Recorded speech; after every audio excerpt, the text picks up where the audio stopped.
LEIMAKHONG LEIBA Army Camp TAGI MAPHAM KHANGDANA MANGKHIBA LAISHRAM KAMAL BABU gi matangda Marik Chumba report ama Lankhatnaba MEEOI Marina SHABA committee ama SHEMNABA Manipur High Court na Khang-Hankhre hiramasigi matangda praise na fangba pau ama na hai Chief Justice D. Krishna Kumar amasong Justice Kolmai Gaiful Silu Kabuin gi Division Bench amana KAMAL BABU MANGKHIBA mari leinaba Marik Chumba report ama Lankhatnaba gidama committee ama SHEMNABA ngarang Khang-Hankhibani nauna semgadoriba MEEOI Marina SHABA committee asida Kangpokpi District ki District Magistrate Imphal West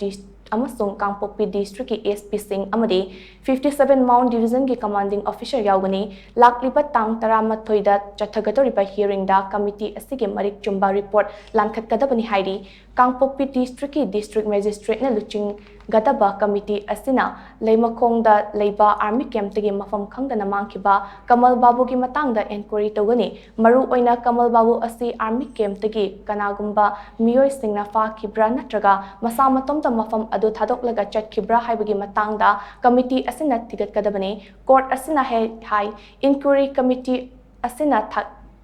tigatpada petitionary gi imung manungna mateng panggadabani amade araiba material amasung record khudima committee asida phangangadabani committee asibu luchingliba Kangpokpi District ki District Magistrate ne petitionary gi imung manungi MEEOI sing inquiry gi dama court laknaba notice serve tawba yagani hairi ningsing bayabadi LAISHRAM KAMAL BABU khutlai paiba singna kidnap tawduna Pukibani haina mahaki manaunpa LAISHRAM Barzaban sina haukiba November 23 ta High Court ta right petition ama file tawkibani